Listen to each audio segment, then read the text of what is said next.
Newly released documents have ignited a political firestorm in Texas, revealing that a U.S. immigration agent shot and killed an American citizen in 2025, months before two other controversial ICE shootings that shook the nation.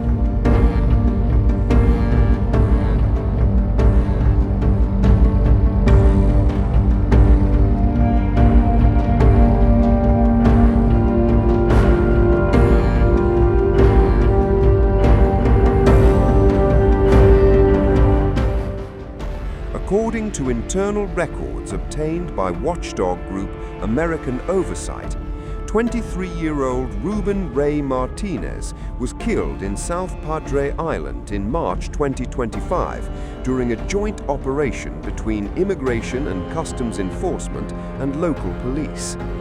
At the time, local outlets reported it as a routine officer-involved shooting. But what was not disclosed until now was the involvement of federal immigration agents. The Department of Homeland Security said Martinez was shot after he intentionally ran over a Homeland Security Investigations special agent during a traffic stop. Officials described it as a defensive use of force. But critics are asking, why did it take 8 months for the federal connection to surface?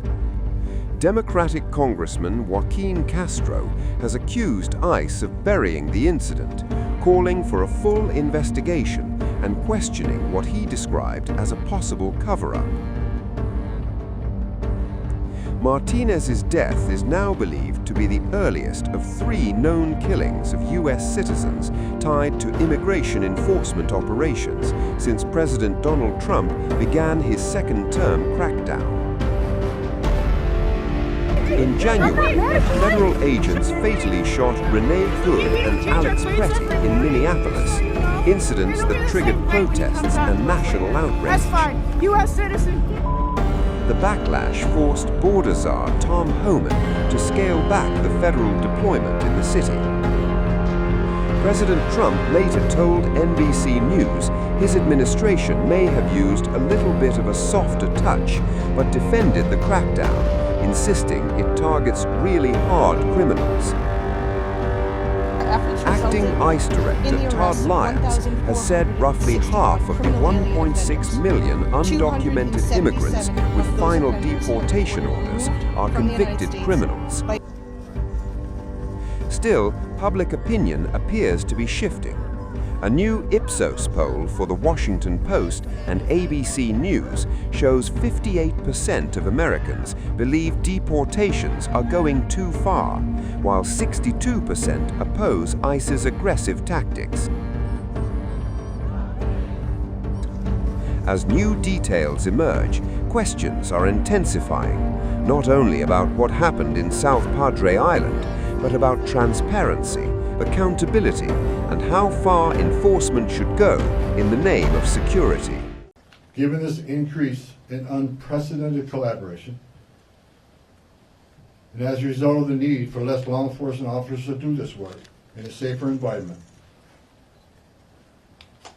I have announced effective immediately we will draw down 700 people effective today. 700 law enforcement personnel. So again, I want to thank, the sheriffs, the governor, the AG. I think we're in a lot better place than we've ever been in. We never had this kind of cooperation at this level, and I'm not leaving until we get all done. But I'm happy to say I'm extremely pleased with the leadership team and their outreach to the sheriffs, to the state, to the chiefs. Given this increase in unprecedented collaboration, and as a result of the need for less law enforcement officers to do this work in a safer environment, I have announced effective immediately we will draw down 700 people effective today. 700 law enforcement personnel. We have also fully integrated CBP personnel into the ICRO team structure under one unified chain of command. Not 2 chains of command, there'd be 1 chain of command here. any large enforcement operation I've ever been involved with, there's one chain of command, and that's where we're moving forward. During my press conference last week, I announced that moving forward, ICE will be conducting targeted immigration enforcement operations, like ICE has traditionally done for decades, based on reasonable suspicion to question and detain. ICE will conduct these operations and transnational criminal organization investigations with a focus on national security and public safety. I want to be clear. Just because you prioritize public safety threats don't mean we forget about everybody else. We will continue to enforce the immigration laws in this country. During our efforts to identify and implement improvements of how operations are planned, conducted, and managed, we identified a gap in regard to the use of body-worn cameras. This was actually raised by the workforce when I started walking around talking to people here. Some officers and agents had them, some didn't. That inconsistency was unacceptable, so we moved immediately to prioritize full body cam deployment in the city. I discussed this with Secretary Noem a couple of days ago, and she made the decision to deploy them. The plan is to deploy them nationwide, but it's a priority for the city right now. The president is supportive of this decision because we have nothing to hide. We want to be fully transparent in what we do. The American people seek and deserve professional and trustworthy law enforcement, and I and the president expect that any misconduct will not be tolerated and will be swiftly addressed.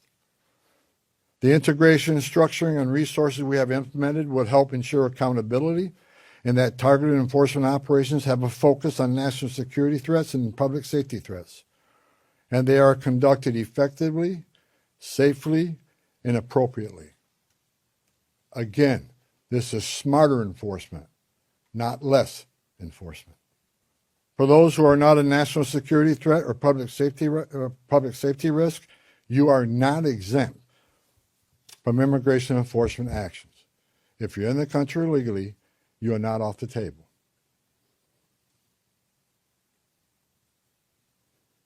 And let me be clear, President Trump fully intends to achieve mass deportations during this administration, and immigration enforcement actions will continue every day throughout this country. President Trump made a promise, and we have not directed otherwise.